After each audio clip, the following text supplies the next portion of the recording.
Be honest with you guys. No. Please. I've never seen the All original Predator.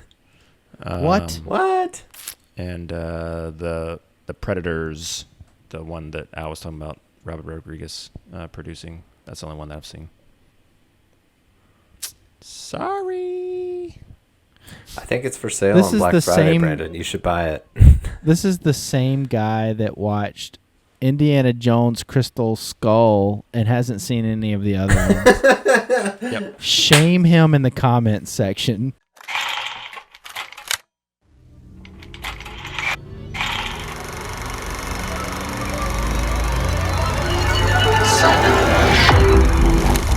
I am Al, and welcome to Cinemachine. I'm here this week, of course, with Ryan.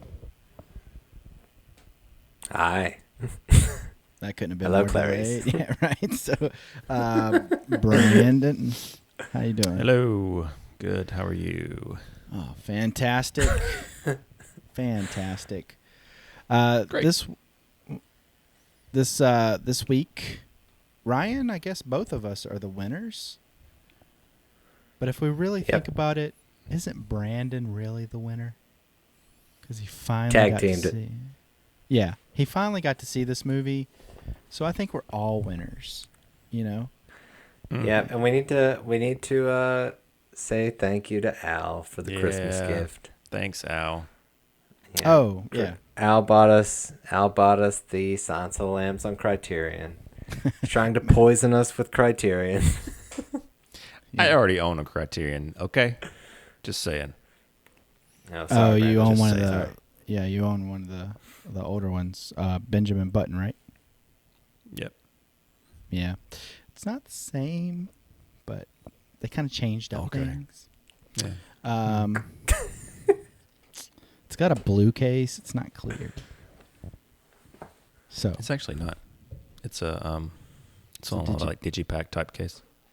yeah, is it? Okay. Go ahead. This is riveting, guys. It's spine number. This is Criterion Go ahead. Corner. Yes. So I wanted everybody to watch this on Criterion. I thought it was the best way, especially if Brandon's going to watch it for the first time, and everybody's. I'm traveling, and you guys are busy with Thanksgiving and everything. So I wanted to make sure everybody had it. So, yeah. So the only bad thing is you guys had to go pick it up because it was sold out on Amazon completely. So. How inconvenient Yeah. making us go and get our gifts. Well, yeah. So How dare you? I'm like the worst elf on Yeah, the shelf. Al, next time you can hand deliver it, all right? Well, you think I'm kidding? I was gonna drive by your houses and just drop them in the mailboxes or something like just like while you were at work or whatever. I was like, how do I do While I this? was at work in my house. Oh yeah, well, yeah. So I was trying to figure it out. I would have loved for you to like paperboy style, just throw it like it landed at a doorstep. Just hit you in the side of the head. Oh, that was a fun game. Speaking of gamers, yeah. Mm. So this week, of course, we're all talking about Silence of the Lambs, and we all watched the Criterion edition, right? Everybody, Yep. you didn't just Did go you to guys Netflix. watch? No, you got it for me. I was just like, I'll watch my old one. That would have been Yeah, the ultimate jerk move. You streamed it in 480p. That's right. Yeah. I had an old VHS tape that So popped in. I do have a question though. So this Okay. Criterion has 2 discs. Yes. I put in disc 1. I don't know if is the feature on disc 2 as well, or is it just because I couldn't figure out like just by looking at the disc what the difference, because neither of them said supplements or like feature there's or two whatever. of them. I don't know which one to put. Oh, in. I gotta tell you a story about that too. I gave Melissa Red sat wire, down blue and wire. This is the first time that Brandon's had a 2-disc experience. Melissa sat down and I pulled out the Criterion. I said, "Okay, so tonight we are watching Silence of the Lambs. It is put out by Criterion Collection. It came out in 1991. It is in color. It is 122 minutes or whatever it was." And I started reading like all the like nitty gritty specifics to her. I almost videoed it and sent it to you guys, but I just, it's just one of those things. Instead, you took up airtime on the podcast. You had your own little Criterion corner. Yeah, you're welcome. So Well, I had just watched yours and gotten inspired, so. Yeah, check out Al's Criterion Oh, corner. but the question I was going to ask y'all. So, here we go. did you guys watch this in the original 2.0 soundtrack, or did you listen to the 5.1? Whatever was default. So 2.0. Okay. I did read about that beforehand, that there were two options, but I just put in. yeah, I listened to the 5.1. Ooh. Oh, gosh. You Ow. call yourself a purist? Treat yourself. Goodness. Boy, you're going to lose your Criterion card. Yeah. Criterion. Don't put up another one of those Criterion Corner things. You'll get shredded Card in the carrying comments. member of the Criterion Collection. I Now, listened to 5.1 as well. I ain't What's about that funny? stereo crap. What's funny is you say the Criterion card. The Criterion, back in the day when they first kind of started, you got a card in the mail if you ordered so many. So Did you get little punches? no, it wasn't. Every time I you mean, you bought a- get credit if you order something off their website. You accrue credit over 10th time. Criterion free. I don't know how many. Yeah. Anyway. Okay, so yeah, we watched Silence of the Lambs on Criterion. Yeah. This movie was released February 14th. Happy Valentine's Day, everybody, in 1991. Love that. Yeah, worst date movie of all time. I don't know. They got cozy. Like, ooh. That's counter programming. They were banking on all the sad sucks that didn't have a date. So Yeah. Yeah. It's like, hey, you want to go watch this movie about a cannibal? Yeah. I love it. This movie had a budget of $19 million. Had a box office of $272,753,000. Mildly profitable. Yeah, $884 worldwide. Jodie Foster stars as Clarice Starling, a top student at the FBI's training academy. Jack Crawford wants Clarice to interview Dr. Hannibal Lecter, played by Anthony Hopkins, a brilliant psychiatrist who is also a violent psychopath, serving life behind bars for various acts of murder and cannibalism. Crawford believes that Lecter may have insight into a case and that Starling, as an attractive young woman, may be just the bait to draw him out. This movie is saturated with faces that you know, but maybe not names that people know. So, I mean, honestly, if I say, let me see, Cassie Lemons. Anybody? Yeah. So this movie, I think we're going to end up talking about a bunch of faces. There's a couple that I want to kind of bring up that we'll kind of bring up. I just want to say one thing. This is the last week of 90s throwback. Shamalama ding dong. So It went well. I think so. It was well received. All for the most so. part, maybe one episode. We had our all-time. We had our all-time highest views episode. Yeah. Thanks everybody for watching the Forrest Gump episode. Apparently, everybody really likes that movie. So we got nearly triple the views. So thank you everybody. All right. So Brandon, Yes. come to you first.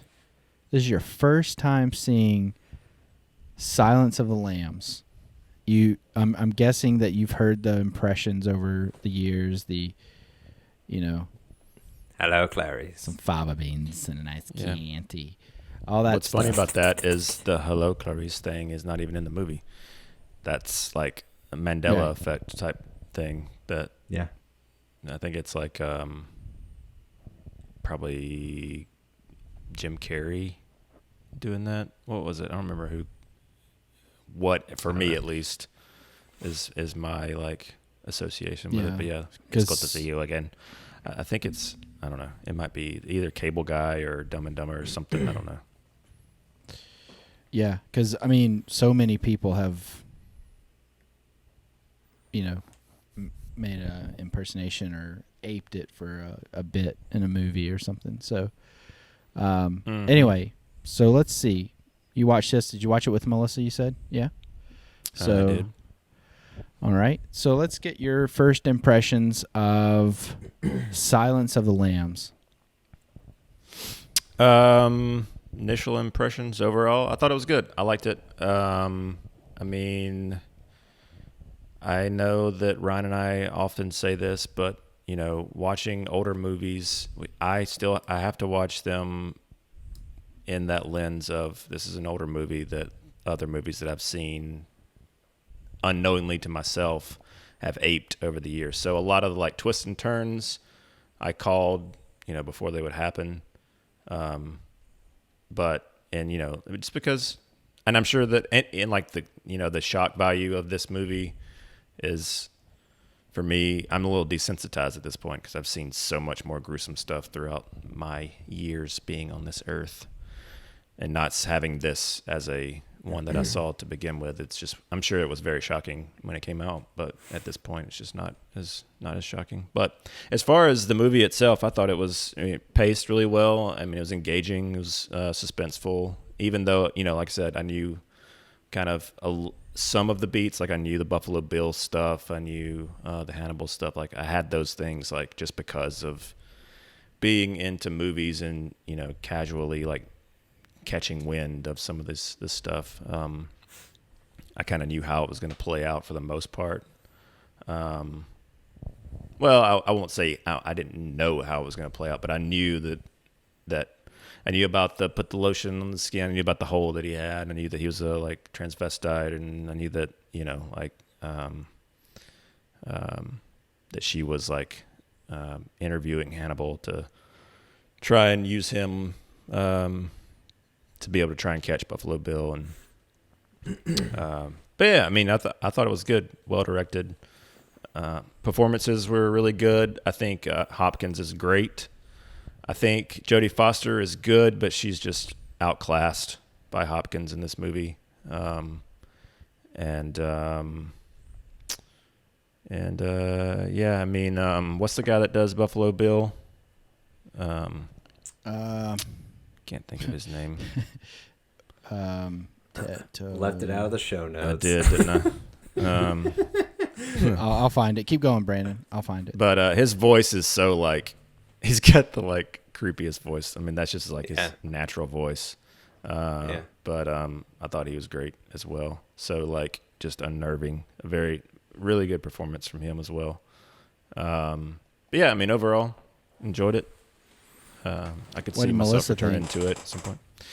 She liked it a lot. She likes suspenseful type movies, so I figured. Yeah, I saw this being right up her alley for the type of things that she watches. She hadn't seen it, and then that's the thing. We watch a lot of murder mystery like documentaries and stuff like that. So this kind of stuff is definitely, I know that this was like inspired by Ted Bundy as far as how they used Ted Bundy to try and catch. Well, yeah, it was inspired. So it's kind of like an amalgam of a few of the. So there's actually a little, I don't want to say documentary, but like a little interview with some kind of psychologist or something. I don't remember her name. I think there's I think what you're talking about. They just released a new documentary about her, like this weekend. Oh, really? Last weekend. Yeah, well, there's the supplement on the first disc. That's the first disc, not the second disc, Brandon. Okay. It has this psychiatrist lady. She's talking about like why we're drawn to the psycho murderers and things like that. Mm-hmm. Yeah. So she kind of gave a little bit of a background into how they came up with it. Yeah, but I mean, overall, yeah, I mean, we both enjoyed it. I mean, we can get into specifics later. There was, I know Melissa was, I think, probably the same thing that Ryan said earlier as far as some of the, like one of the Miggs's money shot on Jodie Foster was like kind of a thing she didn't need to see. Well, it's funny you say that because I was thinking this movie came out in 1991, so it made me think of. I mean, this movie's almost 30 years old, so it's insane. But it made me think of like COVID, how everybody feels unclean all the time, and I was like, that makes you feel super unclean. So I can only imagine. When she was leaving the ward or whatever, I was like, go take a shower right now. Yeah. She's like walking all casually back to her car. She's a little disheveled. I'm like, you got stuff in your hair, girl. Well, yeah, it wasn't like still in her hair though. It was like, yeah. So, I was looking for it. No, I mean, I understand what you're saying. Like it's a Ted Levine off guard. is who played Buffalo Bill. Ted Levine. Gotcha. Sorry, Ted, we forgot your name. You were in. It must have been Jurassic World down further 2. in the Jurassic Park too, The Lost World. I thought he was in the Jurassic World too.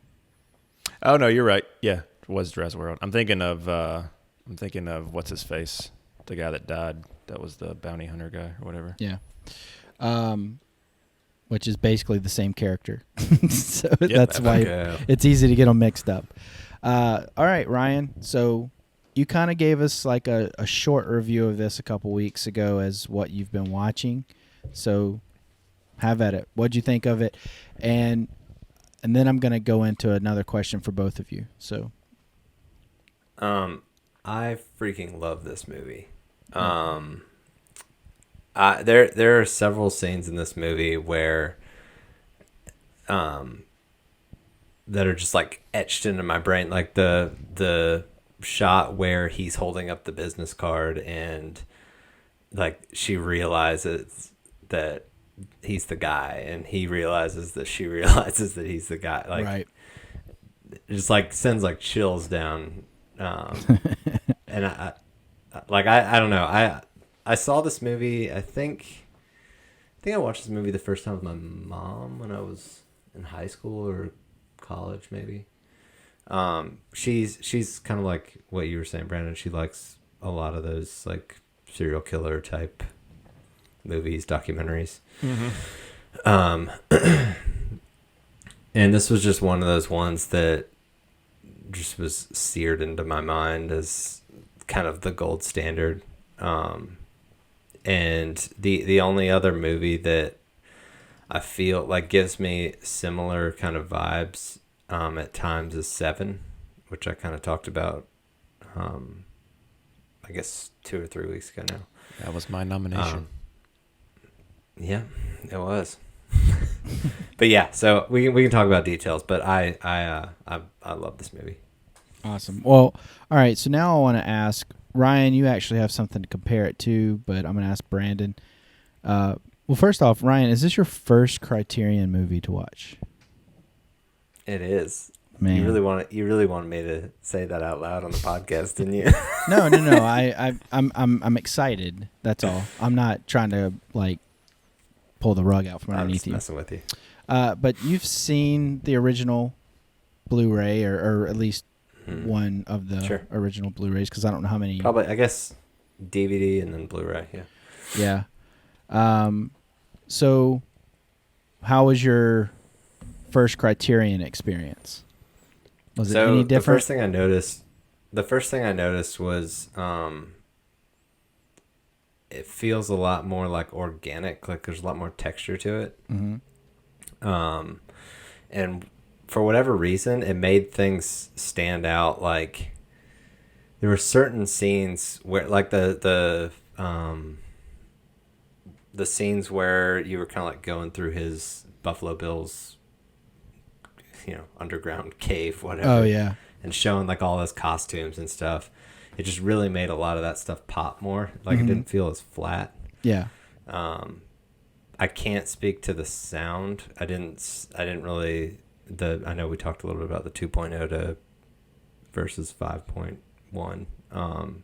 Did not notice anything hugely different, but that's probably one of those things where I would need to see them or watch them really closely back to back. But yeah, it was really, the biggest thing is really just the like certain sets just felt a little bit more like, felt a little more lifelike, I guess. And did you get confused by the 2-disc? You actually pulled the second one out first.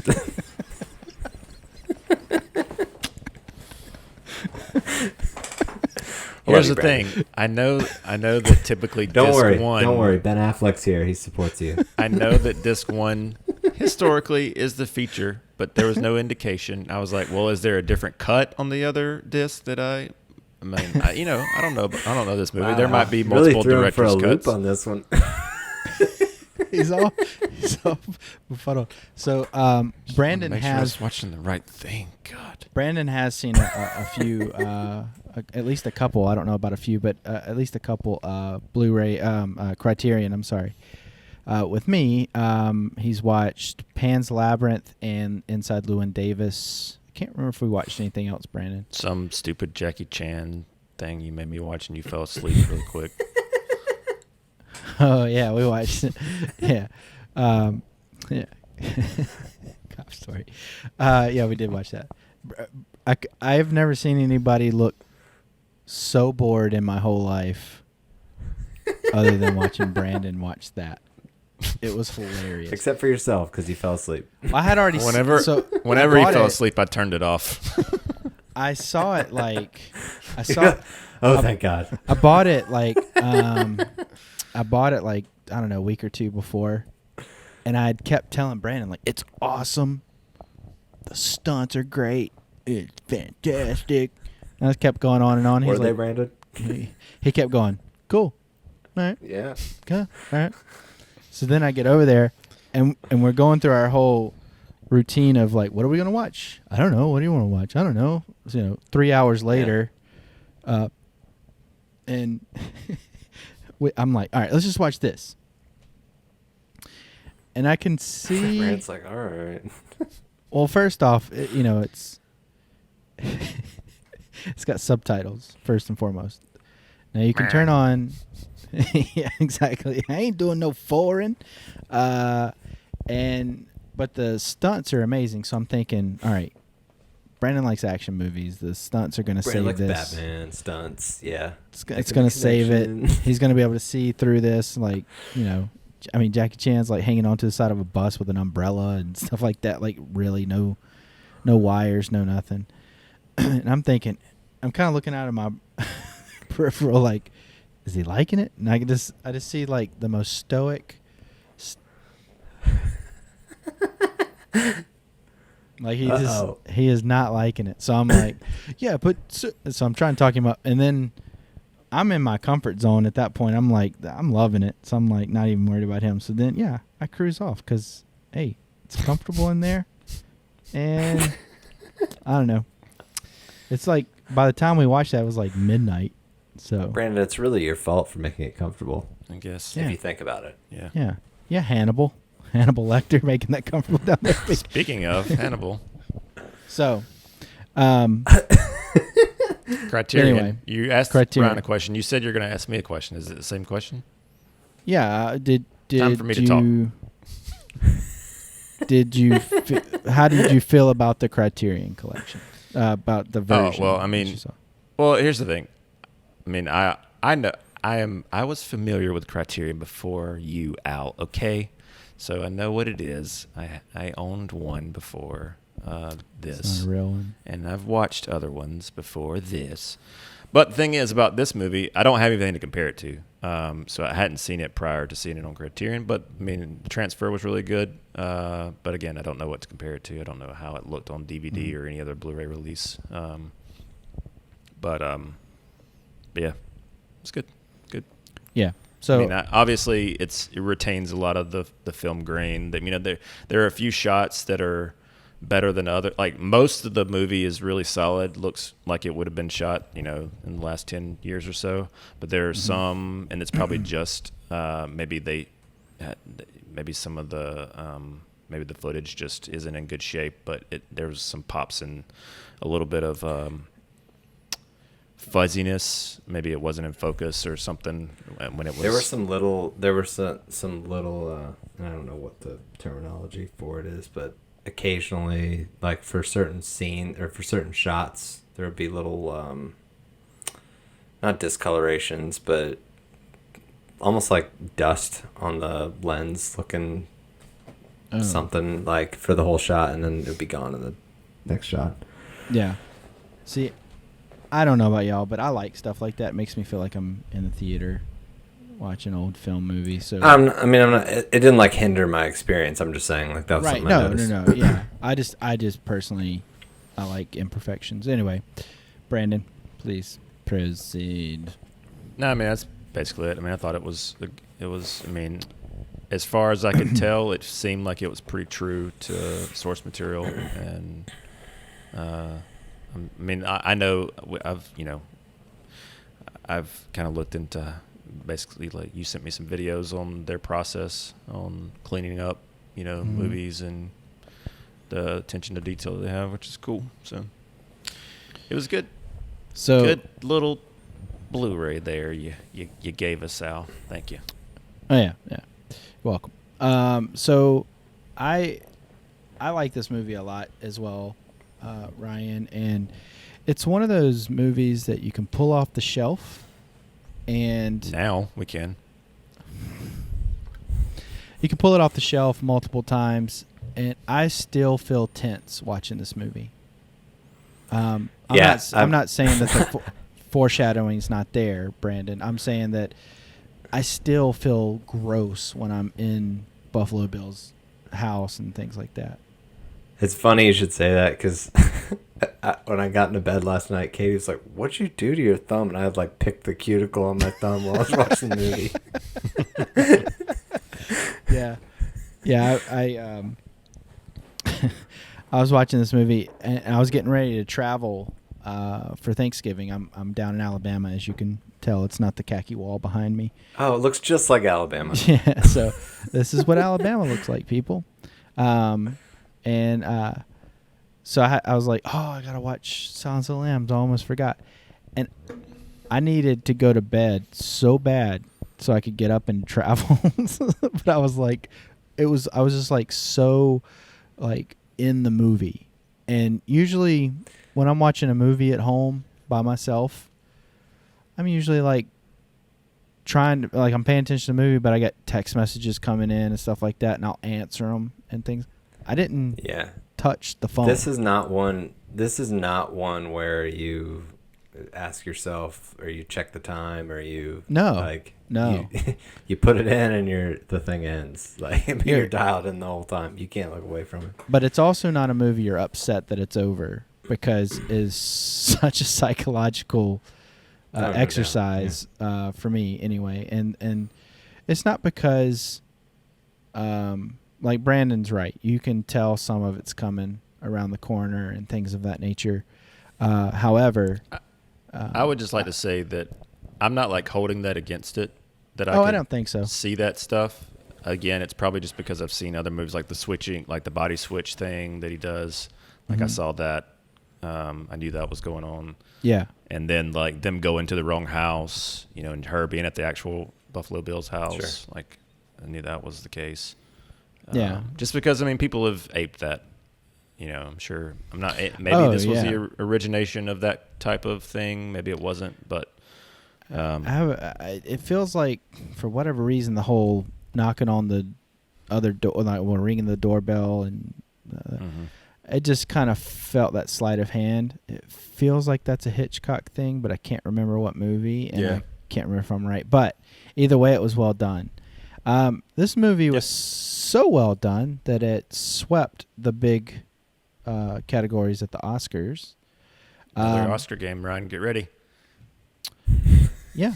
There's only 2 other movies that swept Best Picture, Best Actor, Best Actress, Best Director, and Best Screenplay. Can you name either one or both of those movies without looking it up? I'm just going to guess Return of the King, but I don't think that's right.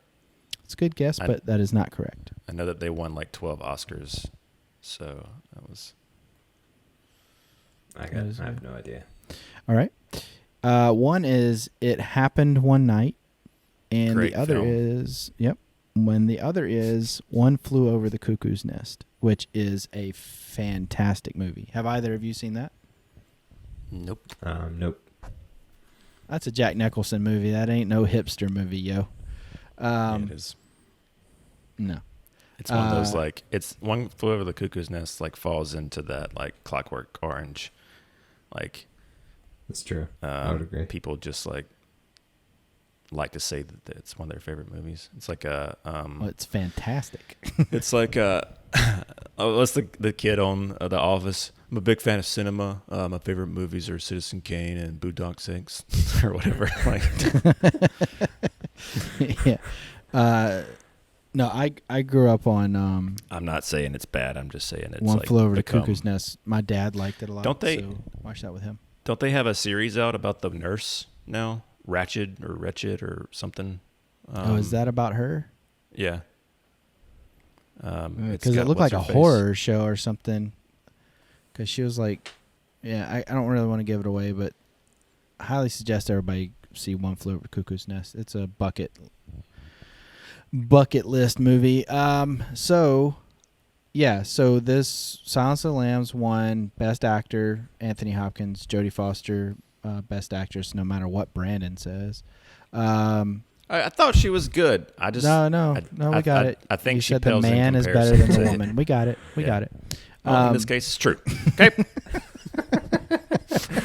Dang it, guys! Definitely disapproved on ads now. I did. Speaking of Jodie Foster, Brandon, I did want to ask you, what did you think of her Southern accent?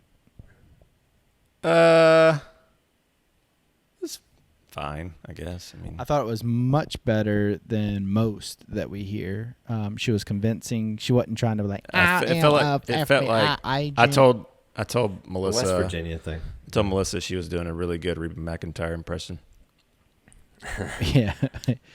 All right, and Jonathan Demme, the director, best director, and Ted Talley, the screenplay, the writer, got best screenplay. So Jonathan Demme, the director, are you guys familiar with his work at all? I looked him up. Didn't seem like he had done much recently that I would have seen. So he directed Philadelphia. I don't know if either of you saw that with Tom Hanks. Tom Hanks won Best Actor for that as well. I think that was the one we were talking about back to back, where he won Forrest Gump and then consistently. So then he also directed one of my favorite music concert films, if you want to call it that, Stop Making Sense with the Talking Heads. But he also made a movie called Rachel Getting Married in 2008, which it was pretty good. Julianne Moore and Anne Hathaway. And he did the remake of Manchurian Candidate, amongst others. And then he just, I don't know if he's alive still or what, because it doesn't seem like he's doing anything. He died in 2017, so he's not alive. So that's why he stopped doing stuff. So I think Brandon went to sleep. Uh-oh. No.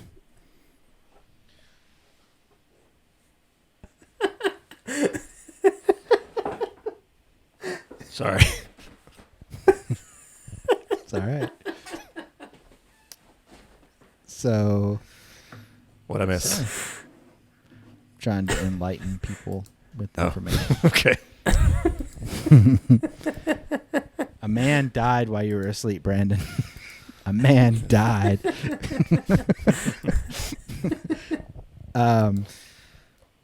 Yeah. No, he's quite the He was quite the director. So, hats off to dead? him. He's dead. Yep. Well, Look what you did now, Rest in Brandon. peace. Look what you did now. So, all right. So let's talk about the characters. I think that Hannibal is one of the most notable characters of all time. They keep turning Hannibal into different movies and things like that. I mean, There were And 3 shows. One show, I think. Yeah, I'm getting to the show. You're right. So there were 3 of these movies, and then there was a movie before Silence of the Lambs, Manhunter, and then there was a Hannibal Rising, which was like a younger, like a prequel of a younger Hannibal, and then the show with Mads Mikkelsen. What was Manhunter? I've never seen that. 1986. It's kind of how, I mean, it's kind of the same thing, but it's Brian Cox plays Hannibal Lecter in that movie. It's a totally different feel. Brian Cox is a great actor, but he doesn't hold a candle to Anthony Hopkins in this particular role, in my opinion. So, So what are the other ones? Red Dragon is one of them, right? yeah, and then you got And Hannibal. Hannibal. Yeah. Yeah, and Red Dragon, As a book, isn't Red Dragon like before Silence of the Lambs? I believe so. But Red Dragon came out in 2002, and it's just one of those things that's so far removed that I remember watching that, being excited, like, oh man, they're finally following up and everything, and I was disappointed. It was almost like a comedy, not like a slapstick, but it was really weird. I actually enjoyed both the follow-ups, but they don't hold a candle to this one. No, they don't. But I'm not saying it's a bad. Yeah. Go ahead. So are they both like sequels, or you said Red Dragon is a prequel in book form? Hannibal. As a book, yeah, I think it is. Yeah, Hannibal Rising was released in 2007, and it is a prequel, like a younger Hannibal Lecter, like teenage, early adult years. Gotcha. And also, Loaded Weapon 1 is where they had a parody of Hannibal Lecter as well. Oh, that's right. Yeah. So, anyway, I think the character is great, but I believe, maybe just by my own estimation, but the character stands out in my mind because of Anthony Hopkins, not because I hope nobody relates to this character because he's a freaking psychopath, but he just did it. So the use of his eyes in this movie, his eye acting was great.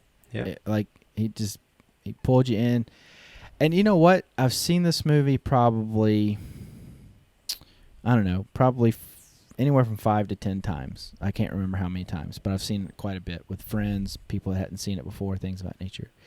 And every time they're in the prison and she's putting the stuff in the little drawer and he's pulling it out and then he puts the file in there and gives it to her, I don't know why, but every single time I think he's going to like trap her hand in there and like.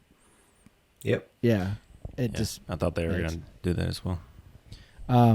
But it gets me every single time, like, oh, it's going to happen. And well, they make such a big deal, and I think it's probably just to create the tension, but they're like, don't get close to the glass type thing. Yeah. Yeah, they do that a lot in this movie. Just kind of like, not necessarily something that's paid off, but just like really trying to like kind of build anxiety. Yeah. Mm-hmm. Yeah. And then I thought the whole FBI thing, where she's like I don't know if you call her a cadet, or I don't know what the rankings are. Sorry. But she's not really an agent yet. She's still learning and things like that. And they're using her as bait, but she turns out to be. I love how at the end they're like, "Yeah, you definitely should be an agent now. We'll go ahead and." Yeah, well, so you don't sue us, we'll give you what you want. Yeah. But I saw in there a little bit as to what this is. I haven't read this anywhere. Maybe it's out there, but I haven't read it anywhere.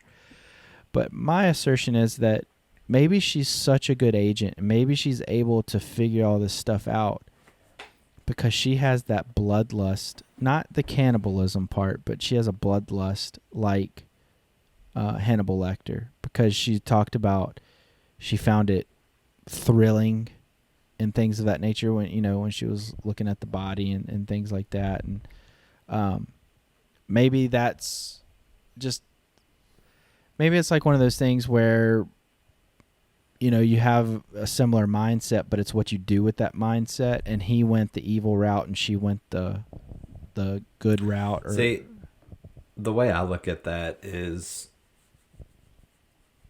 they're both like her. I think she gets that. I can't remember the word that she uses. It's not have a Brandon procedural moment. Yeah, procedural. Yeah. Exhilarating, I think, is the word that she uses when she describes. Yeah. I think it's just like, because she talks about how she has this drive to like succeed, and I feel like that's kind of the exhilaration there is her like feeling progress towards achieving her goal. Yeah. But the scene where they have that conversation and Anthony Hopkins does his little Southern Belle accent, making fun of her, and the famous fava beans and Chianti. But he's like talking about how the FBI, her leader, really just wants her for her looks and things of that nature, and he wants her in a lustful way versus in a more professional manner. Like, he actually sees her as an FBI agent or whatever, and he gets in her head so quickly. And that scene to me is what locked me in. I was like, the movie was good up until then, don't get me wrong, but that movie locked me in, and it felt real, even though I know it's Jodie Foster, even though I know it's Anthony Hopkins. And that's what I like about this movie, is those little bitty things make you forget you're watching those particular actors. And if you ask me, they both deserved Best Actor, Actress that year. Yeah, I mean, I don't know what the competition was, nor would I've probably seen it, but they both are. It's great performances from both of them. Well, I'm glad you asked, Ryan. We're gonna play a game. No, I'm just kidding.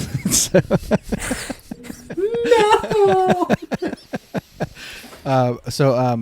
Brandon, you said you could kind of foreshadow and kind of feel some things coming, like when he switched the bodies and things of that nature.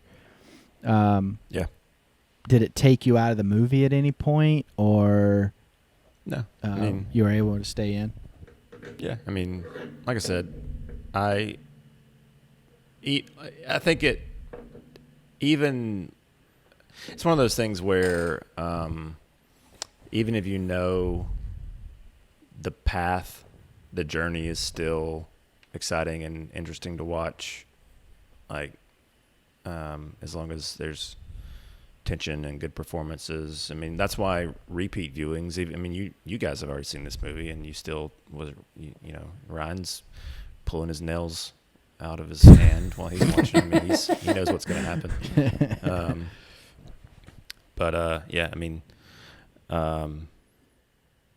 again, I like this kind of stuff. I like this subject matter, which is, and hearing you praise this movie as much, Al, it surprises me that you haven't watched Mindhunter yet on Netflix, because so good. It's so good, so similar. I mean, just in concept, this whole research development type, inside the mind of serial killers and how they're using it to catch other serial. I mean, it's just like, it's very similar to this movie. Yeah, Al, you should check out the first season of it at least. Okay. And it's really well done. I have to do Both it before I cancel Netflix. It's very good. I mean, you were talking about how engaging, the dialogue between Jodie Foster and Anthony Hopkins. It's like there's so many that's similar. Literally, like, the show is like they're going around and interviewing these psychopaths, and like they get the people that they get to play the like fictionalized versions of the psychopaths. They're like, it's like if you go watch YouTube videos, you're like, yeah, this is creepy. The Ed Kemper guy is like, yeah, so freaking it's so good. weird. And they use exact dialogue from transcriptions of those same interviews with those real serial killers, like to a T. It's so crazy. And anyway. Yeah, but yeah, great. I mean, And you like David Fincher, so. Well, so let's move over to Buffalo Bill. I think Brandon already said that his voice was creepy. His voice was perfect for this role. I liked his like female voice too. It was like such a juxtaposition of his like, Yeah. Brandon's favorite scene was his dancing scene. Oh yeah. Again, I knew that. I mean, I'd seen, Jay and Silent Bob spoof that, so I knew it was coming. Melissa looked at me after it. She's like, really? Don't get any ideas. Yeah. No, I think the imagery of like the photos they showed before they got to his house of what he had done to those young ladies and whatnot was super disturbing. Very, I mean, you can tell that this was an inspiration for old Fincher, Mm-hmm. Not saying he aped it, not saying anything like that. I'm just saying it's truly an inspiration. So, but I think whenever we got down to his lair, if you want to say that, his whole house was disgusting and full of depression. I mean, that place was just creepy. Yeah. And when we're first introduced to him and he's trying to put that love seat or whatever, that chair or whatever into his van. And yeah, I mean, it's just, it just makes you night vision goggles. Yeah. It makes you just like, you want to help people. They brought that back in because it seemed random at the time. Yeah. And see, I know exactly what happens at the end of this movie. I know 100% what happens at the end of this movie because, like I said, I've seen it quite a few times. But I'm still sitting there going, "Come on, get him!" Like I'm like rooting for Clarice. And when he's walking behind her with the night vision goggles on in the house, and she's just it's so strange and so uncomfortable, and you can almost feel him breathing on your neck. You're like, oh, like if you're sitting under an air conditioner vent or something, and like oh, it's like so. But no, I mean, great job to Ted Levine. What's crazy is that he wasn't up for supporting role that year. But Jack Palance from City Slickers was. So let's put that out there. Yes. So I am. I love the go ahead. The shot, the scene you kind of talked about earlier, Brandon, where just not misdirection, but where they're going to outside Chicago, and she shows up at his house, and they bang on the door, and she knocks on the door, and the guy answers, and he's. It's just such a weird, like, it starts out and you're like, she doesn't seem to be making the connection, like she knows the guy's description, and then he what does he say? He's like, was she like a big old fat lady or something? Yeah. She a big old fat person. Like, she a big old fat person. Invites her in, you see like the like moth stuff on the paintings on the wall and stuff. It was just that whole scene, the lead up to them like looking at each other and just like, oh, okay. Yeah. It's and awesome. The FBI agents at the other house, and they're breaking in windows and everything, a la the end of Christmas Vacation, and it's just like it's like that. And then it makes me laugh so hard every time I see a Hollywood scene like that. They're like, wrong house. All right, see you later. Yeah. Sorry we broke your house. See you later. Send us a bill. Yeah, sorry. Oh, you're not the guy? Okay, we should have believed you. But yeah, I mean, she was a good FBI. Oh, she was a good detective or whatever you want to say, but investigator. But she kind of stumbled upon a few things, and Hannibal gave her a lot of it to her in her lap. But that part itself was her kind of stumbling on it, like, right. you know, she wasn't expecting to be walking into that situation. When she's kind of just like gulps and is like, "Can I use your phone?" Yeah. She's like, "We've got a situation." Yeah, and whenever she's chasing after him after he takes the gun off the stove. Yeah. That's another one of those scenes, man. Whenever she's going around each corner, I'm like, ugh. Yeah. You know, like, and that's where the movie actually for me became tense and suspenseful. Up until that point, end it was of the just movie. like that shot. I mean, when, truly. But that shot when he raises his hand, he's still got all the cards in his hand, you know? He raises his hands up and like they like trickle out of his hand. He like transforms into like a totally different person. It's so weird. He was so good, and you know what? I can't believe he was not up for best supporting actor because who was Jack Palance? Jack Palance. City Slickers. Just kidding. I'm just kidding. Just kidding. Tommy Lee Jones for JFK. Harvey Keitel for Bugsy. And Michael Lerner for Barton Fink. Anybody? Speaking of the winner was? I don't know. Jack Palance. It's like, are you kidding me? Well, speaking of what? Good for him. Good on him. I was just saying, speaking of actors, it was interesting for me to see Scott Glenn so young because I associate Scott Glenn in his later career. It's kind of when I became familiar with him, like Leftovers and Daredevil and things of that nature. Yeah. But yeah. Oh God, he's not you too. He's very almost for me unrecognized. I mean, I knew he was once I saw his name pop up. I was like, oh, Scott Glenn's in the movie.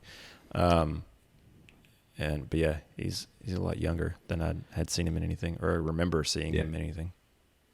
Well, I want to make sure everybody understands that I don't think this is a perfect movie, but I do think it's near perfect as a movie might be able to be. But there were some crane shots that I noticed where you could see the jitter, like they were trying to get the crane to go slow, and it was just kind of like, you know, mechanical like jitters, and it wasn't smooth at all whenever she's coming into the neighborhood and stuff like that. There were a few little cinematography pieces that I was like, oh, okay, you can see it. But the thing that doesn't make me focus on that is the fact that the story is so good, the performances are so good, everything's convincing and whatnot, so you can forgive a couple of those little scenes. Yeah, and Brandon kind of talked about it at the beginning, like looking at it through the lens of an older movie. Like I kind of like can forgive a lot of the technical issues in the movie. Yeah. Because, yeah. I mean, if the story's there, I'm good. Yeah. I also, starting off the movie, like we were talking about me seeing Scott Glenn in the opening titles, seeing Howard Shore in the opening titles got me excited too, because big Lord of the Rings fan, big Hobbit fans. He done the music for both of those trilogies, so that was cool to see. Cool to hear, I should say. Expecting some pan flute. Awesome. You're expecting certainly helps to build the tension. Yeah. Although those title sequences were probably the most uninspired title sequences ever put to film. Just gonna say that. Yeah. It's like what? What do you mean?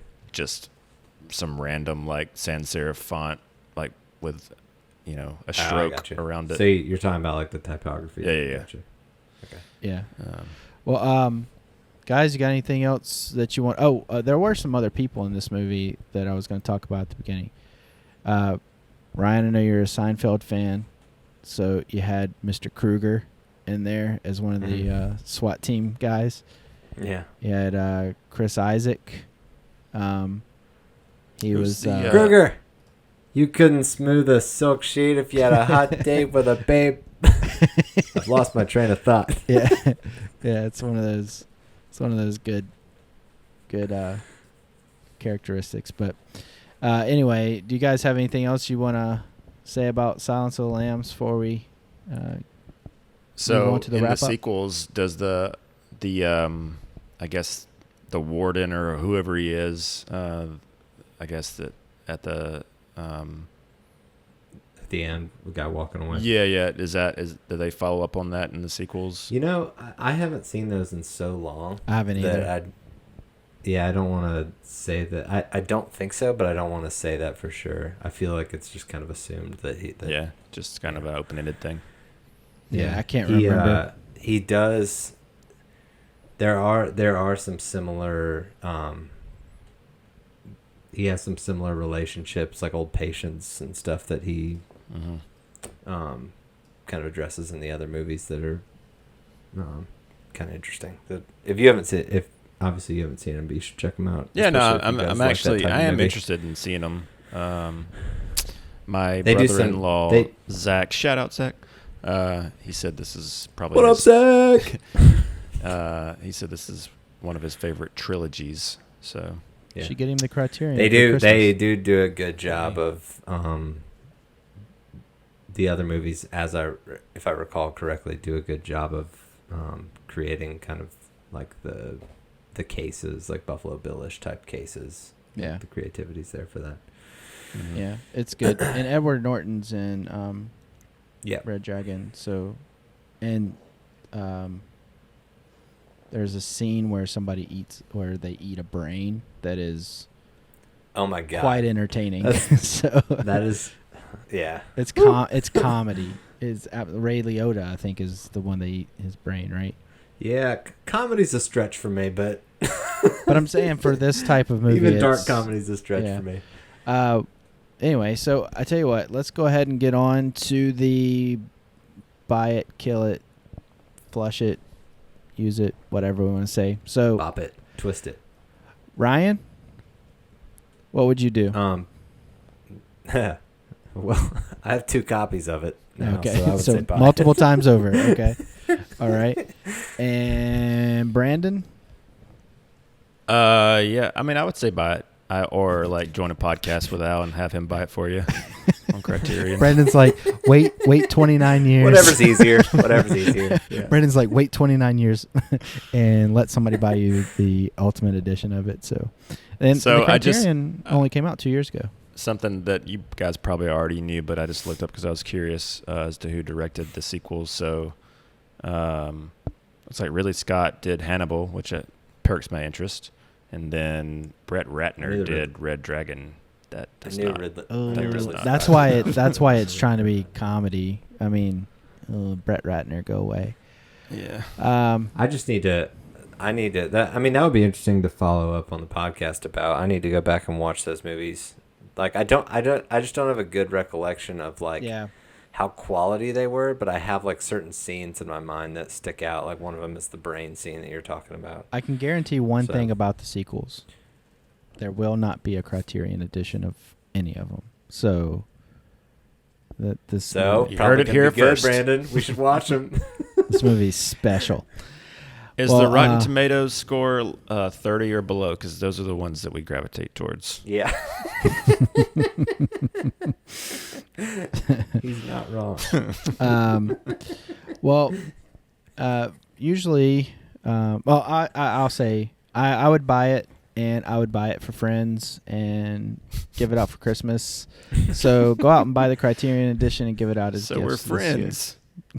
Well, yeah, Someone said they were close. That's exactly where my mind went. I'm playing a character. So, but that's our review of Silence of the Lambs, and this is where we usually give you ideas or ask for your votes and everything. But for the month of December, we're going to do something special. We're going to give Mixing it up. give a gift to all of you, and we're going to choose different movies for the month of December, and every week you have to tune in to find out. Just that's our gift. We're going to do some Christmas stuff and throw in some I don't want to sell show our hand too much, but we're gonna do some cool stuff. So, Ryan, do you want to tell everybody how they can get in touch with us? Yep. If you're watching on YouTube, comments down in the comments. And then if you are on Instagram, we invite you to follow us at Cinemachine Pod. We love chatting with you on there. Awesome. Well, everybody, make sure you stay tuned. We're going to get into the wrap-up where we talk about Brandon's going to give us the latest in movie news, and we're going to be talking about some sales that are going on for Black Friday and other sales so you can get what you want for your the movie lover and your family this season. And also we're going to be talking about what we've been watching. So we'll see you in the wrap-up.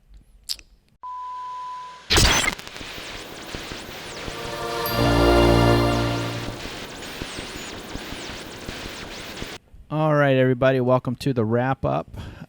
This is where Brandon's going to give us the movie news. Stick around. We're going to talk about some movies you can buy and what we've been watching. So first and foremost, Brandon, take it away.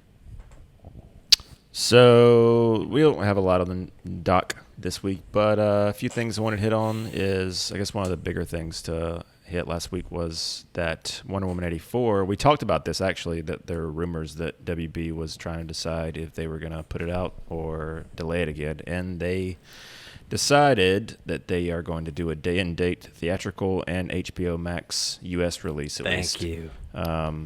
For free on HBO Max if you have HBO Max, so no additional charge like Disney's been doing with Milan or a few other VOD premium prices for some straight to VOD releases. But yeah, so honestly, Ryan and I touched on this on the Capecast episode we put out this week, but it just feels like to me that this is really the best thing that they could do right now instead of continually pushing this thing, kicking the can down the road and letting the hype die. And I think studios are definitely looking at this to see, you know, how they're going to treat, like Disney has a lot of stuff they keep having to delay as well. I mean, everybody does really, but so it's going to be interesting to see how this plays out. And I'm very interested to see how a day and date, at least in the U.S., because they don't have HBO Max internationally yet, but how that's going to affect, like, what the box office is going to look like for theatrical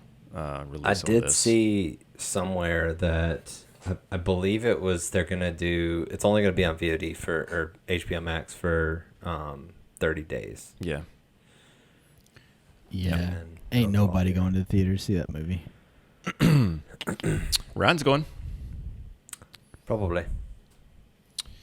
Yeah, I mean, I agree with you. I think the box office is going to be very low, considering they're going to have it for free on HBO Max. What if the box office is bigger than Tenet was, and that then people are like, I think there's easily a chance for that. I mean, as far as an like, IP, it's the new model. Yeah, it has a chance, but I mean, they have to know and are expecting, you know, pretty low returns on the theatrical release. Yeah. But yeah, I mean, they're honestly probably, you know, banking on lots of subscriptions and long-term, playing the long game with this for HBO Max. So people can watch the Snyder Cut later in the year. We know. Exactly. Yeah. So, anyway. I was like, every episode. Anyway, any thoughts on that besides just like finally, you know, at least some stuff's starting to come out, and it's good to see that they're just like, all right, we got to do something. There was even that article, Ryan, you brought this up, that, you know, the studio execs were like, we're afraid that, you know, by continually kicking this down the road that I guess the appetite is just going to continue to dissipate. Yeah. And we've been saying that the more they continue to do this, you know, the less theaters are actually going to even be able to sustain themselves. So they at least have to supply like they were something. going for like their 7th release date or something, or something crazy like that. Yeah. It's nuts. They just got to start putting stuff out, and the markets that are open can have something to show, and, you know. Yeah. Otherwise, they keep pushing it, They're banking on this big box office that they hope that they're going to get when things return to normal It's just not going to be there. Well, there's not going to be anywhere. There's not going to be any theaters to. Yeah, that's what I'm saying. Yeah. So, Al, anything? Nope. Okay. Next thing on the dock is, I don't think we've talked about this on the show, but HBO Max has greenlit the full Are you series. getting paid by HBO Max? Seriously? Well, I don't know if this is actually HBO I'm pretty Max much or just an HBO. Max advertisement. Yeah. I'm just telling everybody. They're to just get making HBO Max. strides, Cancel man. Netflix. Okay, making strides. They know what's up. They see That's the right. writing on the wall. Okay. Yeah. But no, it was announced probably right when COVID hit that HBO was developing a Last of Us series with Craig Mazin from Chernobyl and Neil Druckmann, who was the director of the Last of Us game, both games, Last of Us and Last of Us Part 2. This is how Brandon gets video games into the show. Again. Hey, dude, I am stoked about this. But the news is that they got a full series order, so it is happening, and that is great news. Now, just waiting on casting. I'm excited to see, because I love this is my favorite game, period. And I'm so excited to see how they translate this into a series. All the pieces that are in play, HBO, Neil Druckmann, Calling Craig Dave Mazin. Bautista. Yeah. Brandon kills himself on Cinemachine Live. Right, way to go, yeah. Brandon. Shocking events. Yeah. Disapproved on Google Ads. Sorry. I bet the little girl from Logan gets involved. I don't know. Well, why I say that's that. funny. Is that story is kind of similar. It is a we've talked about Mandalorian, the whole like lone wolf and cub type thing. This is one of those similar situations. It's like this guy has this like surrogate daughter that he's trying to navigate through this apocalyptic scenario. But my dream casting, I know you guys don't know this story or much about it, but I would love somebody like a Hugh Jackman or a Josh Brolin to play the role of Joel. And Ellen Page has always been like a fan casting for Ellie. I know that Maisie Williams from Game of Thrones, who plays Arya, actually did meet with Neil Druckmann at one point for when they were developing a movie. But it'll be interesting to see. I'm just looking at Al. Be interesting to see. So that's all The I got to say holding the about mic that. thing really like accentuates your emotions. Trying to I know make you guys any probably don't have emotions. much to say, but for those I out there don't know, listening, I've just never played it. yeah, you should. It's great. You got a PS4, both of you. Go play it. There's Yeah, a I'm more remastered PS5 version. You kinda can guy. get it for like $5 or $10. It's amazing. I gotta buy MLB The Show 20. All right. Yeah. All right. See you online, Ryan. We can play together. We're gamers. You want to bail? You want Got to play Want the to clan game, up bro. tonight, Ryan? Yeah. So what else you got? that's it on that one. The only other thing I got is they announced also this week that Dan Trachtenberg, who directed 10 Cloverfield Lane, is doing a Predator movie. Seemed like this was supposed to be a secret movie. Like it was going to be maybe similar to how they launched 10 Cloverfield Lane, where it's like, hey, we're doing this, and it's probably going to be coming out in 2 weeks or something like they did with, because he went on Twitter and said, well, this was supposed to be a surprise. It's been the process for 4 years now. But I guess the cat's out of the bag kind of thing. So it seemed like the trade's kind of jumped the gun on it. I'm gonna be honest with you. If they do another Predator movie and it stinks, give up.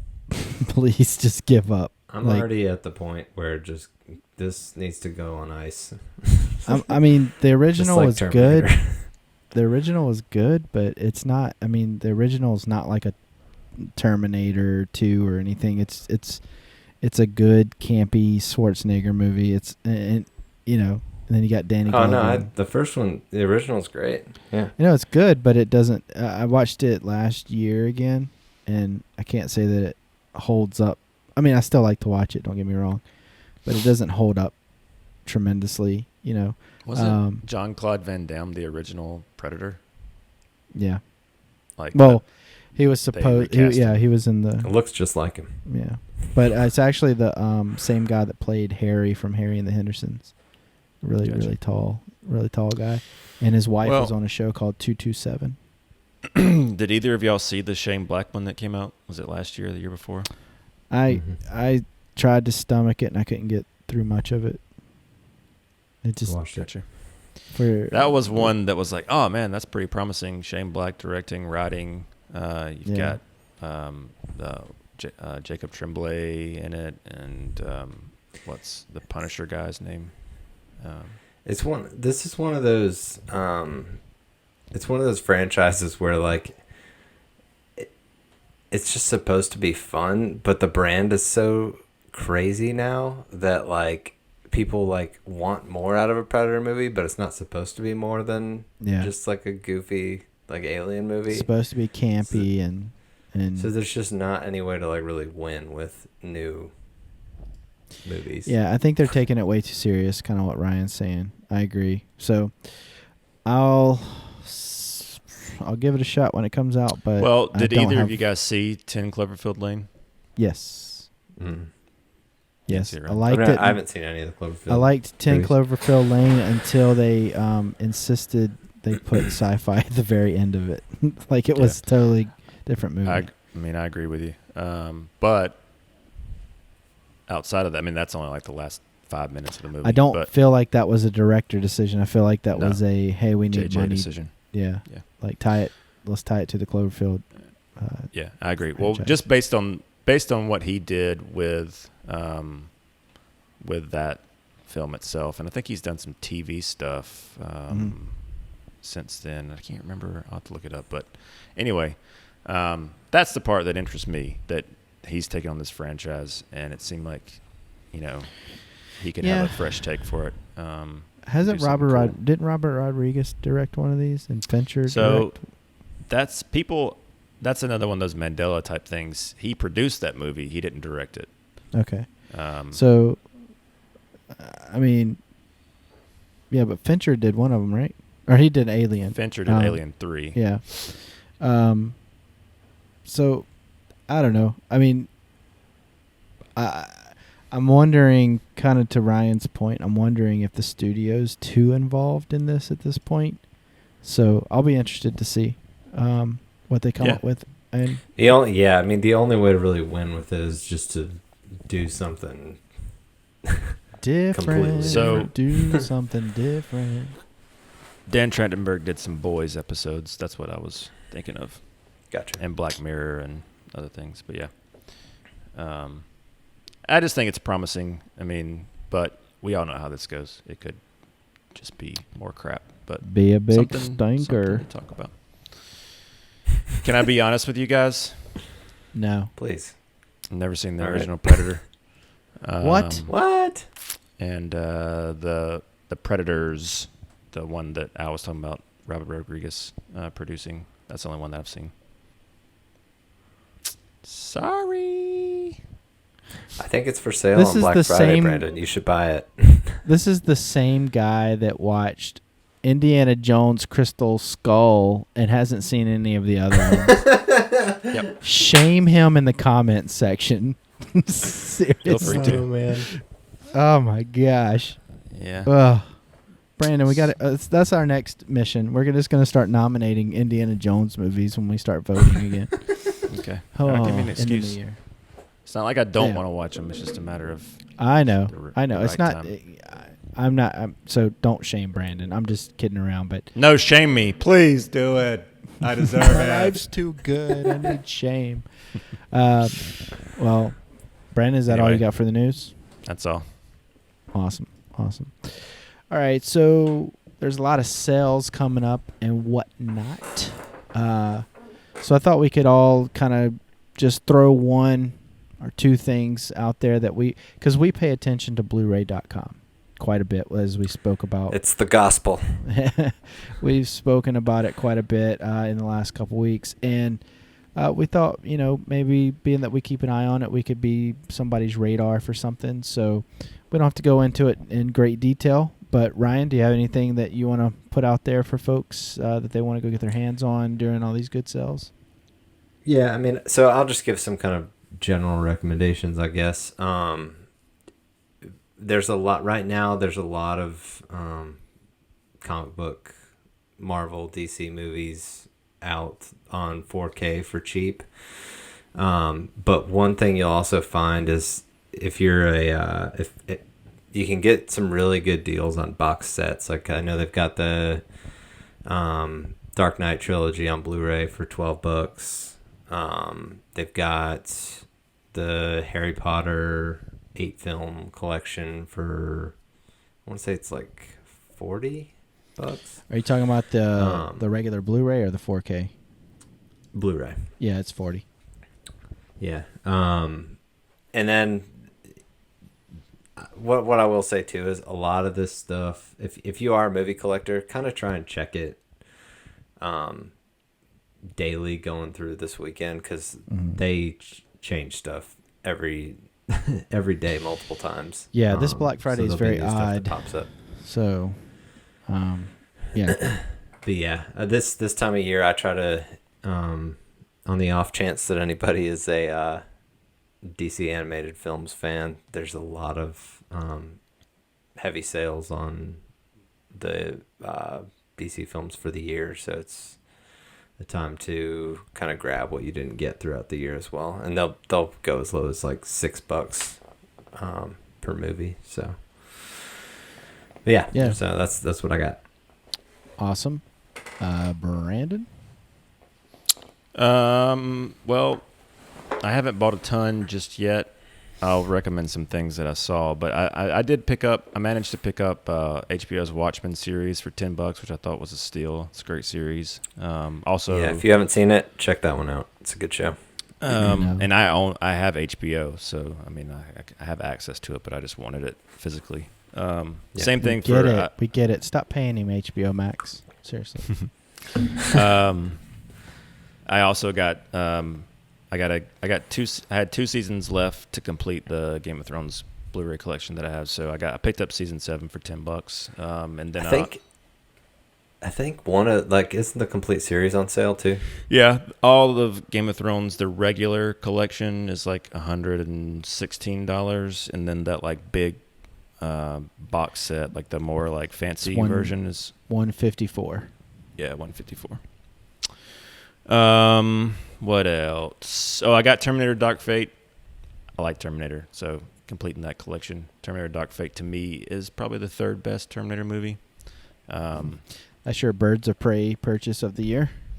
I mean, Al, you and I saw this together. I think we were both kind of like, yeah, it's pretty solid. We weren't like super high on it, but it was serviceable. It was better than Genesis. Better than the last 2 entries. Yeah. Liked it better than Genesis. Liked it better than Salvation. I watched this movie like 2 weeks ago, and I told Brandon I was watching it, and then I just didn't say anything. Brandon texted me last week. He was like, "Did you ever watch Dark Fate?" I was like, "Yeah, but my mom told me that if you don't have anything nice to say, don't say anything at all." So she doesn't want Al ever to talk on the podcast. So, all right, Brandon. Well, and then I did want to. So I picked a few little things just to call out for things that maybe people are looking for stocking stuffers or whatnot. Sony's Spider-Man Into the Spider-Verse, the animated features, $6 on Blu-ray. We reviewed 1917 not too long ago. It's $8 on 4K, which I thought was a pretty good deal. Christmas time's coming up. Shazam. Ryan and I like superhero movies. Shazam is set at Christmas. Good little family movie. Also, if you don't have it already, you should. But if you don't have it already, Christmas Vacation is for $5 or $6. Yeah, $6. $6. Yeah. Everybody should have that. But yeah, that's one you gotta own. Shazam is $6. We reviewed Once Upon a Time in Hollywood. That one's $8 right now. You can get all the Mission Impossible movies, all 6 of them, for like $20, and same for the Jurassic Park collection. That's $23 on Blu-ray. So, just a few things that I noted that would be some cool little stocking stuffers. I like to stock up on family movies also right now. It's like I'll get a bunch of animated stuff that I hadn't bought Luna, and I just give her a ton of little, like, in her stocking, just a bunch of different little animated and family movies. Sounds like HBO Max is failing you in the family movies. Just saying, HBO Max better make your stars happy. He's Al, don't you talk about HBO Max like that. do what Ryan's mom said. Don't say anything, Al. All right, Ryan. Brandon. Is that so? Your family movies? Anything else you got to add? Yeah, that's. I mean, I would just say go to Blu-ray.com, hit the deals button at the top, and they track everything for you. You can kind of narrow it down by genre and by retailer. You can check by store too. Yeah. So if you're Best Buy, if you don't have a shopper, 4K Blu-ray player, you can just hit Blu-ray, so it only shows you Blu-ray. Or right. If you're still rocking DVD for some reason, I don't know why you would. Then you shouldn't be watching this podcast. So I think we all know one thing I'm going to say. I'm going to say hit the Criterion Collection pretty hard. What? They're 50% off right now, multiple places. So hit those. I would also say any box set you can get. I mean, there's quite a few box sets within the Criterion, but I would say Gremlins is $10 right now on 4K, and that movie's fantastic. And then, I mean, there's just so many, but Ryan was kind of joking earlier, but I mean, pretty much every Stallone movie you want to see is like $3, $4. Yeah. And then all the Rambo movies, you the can Expendables. Yeah, I bought the Rambo little box set last year, and $12.99 is what it's running for right now. It is well worth it. You get the digital copy in there, and I'm telling you, it's like a champagne jam, man. You just make you a pot of chili and watch you some Rambo. It's pretty fun. Chili and Rambo. I'm telling you, it's nothing like as a masculine. You can whittle some sticks while you're doing it. Spit, scratch, yeah, a bunch of stuff. Brandon, I know that you enjoyed the first Saw movie, but they have the whole box set here for $9.99. The whole collection of 8 movies. Well, I didn't even know there were 8. Yeah, exactly. It's like the Land Before Time for horror movies. Yeah. But I mean, the list goes on and on. There's literally pages and pages. That's like $1 a movie. Yeah. So I would pay $8 for the first one. Just being honest, it's a good movie. There you go. Well, pay $8 and pay $2 for the other 7, and you'll be all right. But yeah, I mean, if you like Guillermo del Toro, he's got a couple movies on Criterion. I mean, Kronos, and it's just left and right. There's so many movies. So I'm gonna leave it at the Man with No Name trilogy is $12.96 right now. I'm about to put that on my Christmas list so I can have that because I have it on DVD. I'd like to have it on Blu-ray.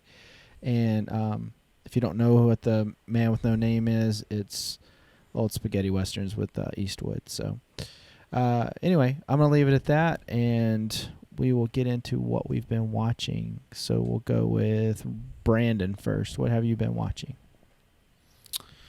I mean, this weekend we sat down and watched the Lego Star Wars Holiday Special, the Lego one. Yeah. Did I say Lego? It's the Lego one. Yeah. Lego? Mm-hmm. Just want to make sure that it wasn't like I didn't say the regular Star Wars Holiday Special from forever ago that they tried to bury. Yeah, and that was actually pretty funny. I enjoyed it. It's not like a canon type thing. It's just a kind of satirical Star Wars movie. Yeah. Is it? Did it kind of did it give you like Lego Batman movie type vibes at all? Yeah, or is it a little bit different? A little bit. I mean, but just more bit. like A little bit.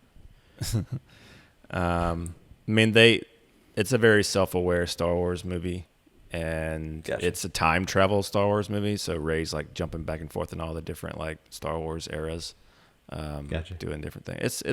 It's innocent and fun. Luna and I watched it.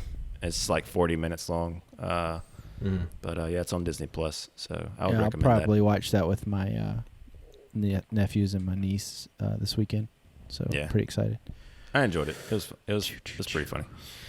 And then the only other thing that we've been watching is we started the series Pen 15 on Hulu, which is a comedy show. And the premise is it's done by these two ladies that are basically playing themselves as 13-year-olds, but they're like 33 years old in real life.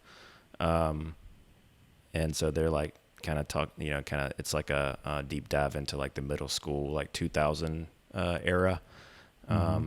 It's hilarious. I checked it out based on a recommendation from another podcast that I listened to, because I had seen this advertised on Hulu when it was coming out. Who else are you getting paid by? Seriously.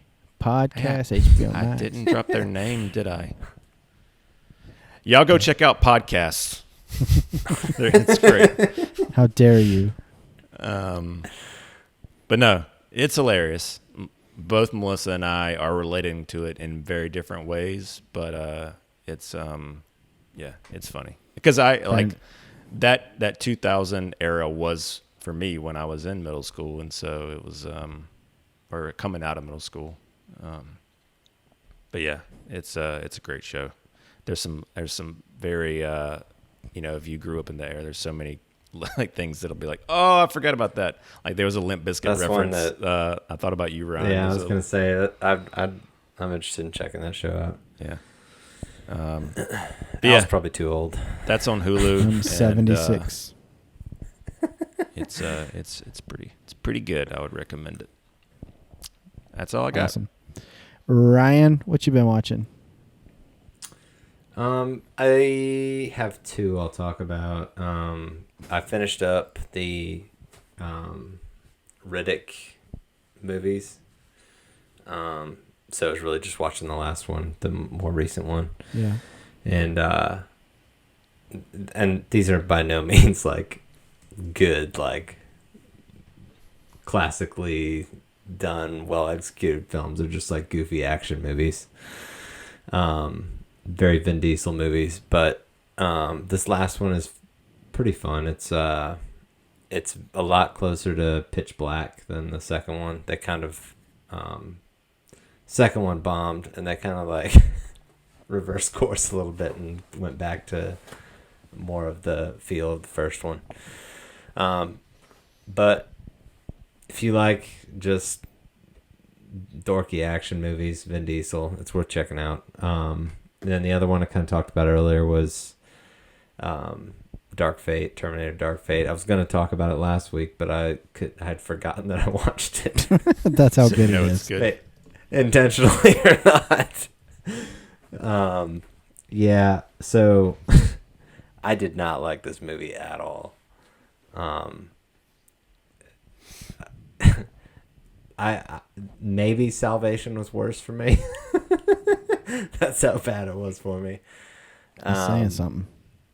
Yeah. And I won't bash it because I know you guys are not. I mean, I know you weren't like crazy fans about it, but it sounds like you liked it better than I did.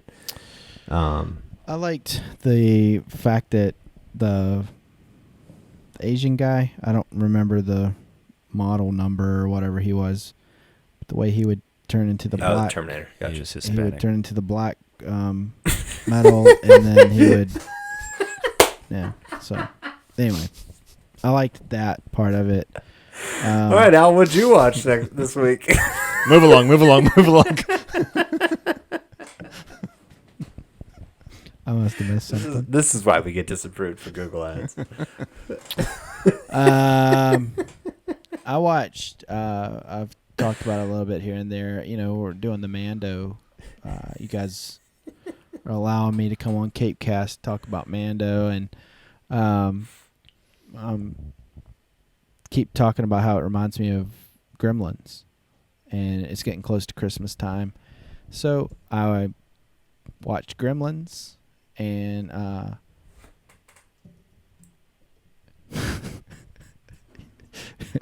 saw Brandon spelled Gremlins.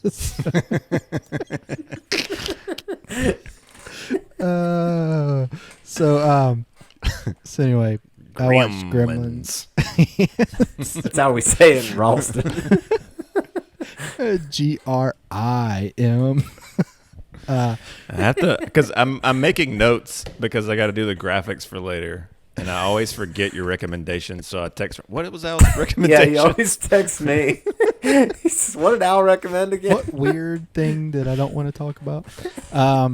Anyway, Gremlins. I love this movie. Again, you can buy it for $10, 4K, and they're in the sales right now. But I mean, this movie is hilarious. This movie is it's just it's so 80s that it hurts. It's fantastic. The puppets are great. Gizmo's great. I used to have the little Gizmo doll. I mean, I think I said it on the Mando episode. I used to go around doing the noises, all that stuff. And I loved everything about those movies, both of them. I know a lot of people didn't like part 2, but I loved both of them. And just Joe Dante directed it. And, I mean, I don't know. It's like if Spielberg went on an acid trip. That's what the Gremlins movies are like for me.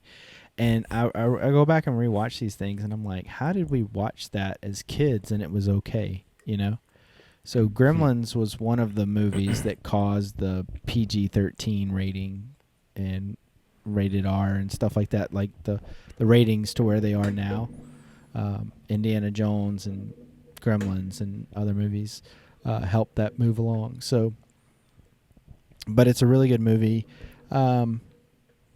Me personally, I watched it as a kid. My parents let me watch it as a kid. I watched it in theaters.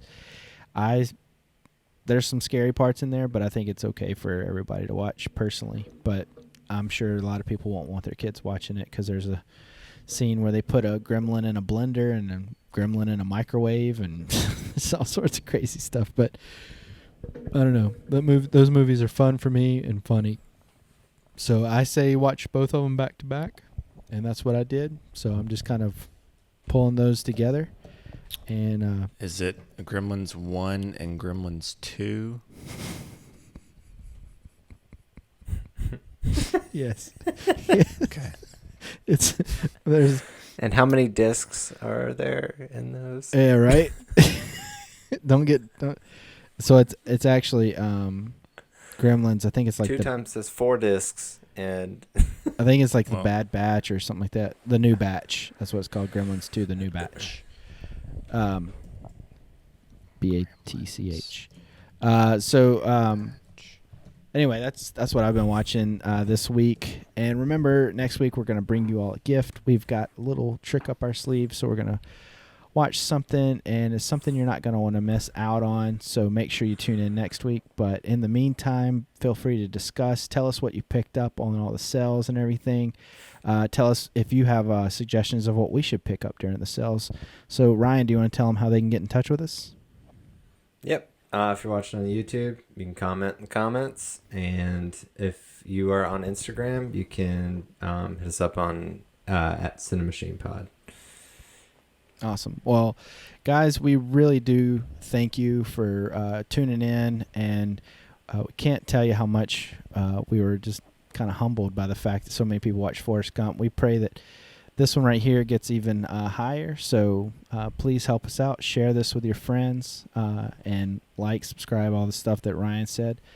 But also, thank you and have a happy Thanksgiving to both Ryan and Brandon. Have a happy Thanksgiving. You too, Mr. L. Thank you. Likewise. And everybody out there, have a happy Thanksgiving. Watch some good movies with your families. Laugh and cut up and do what movies are supposed to do. Yeah. Have fun. All right. We'll see you on the next Cinemachine, everybody. Talk to you soon. Bye. Bye.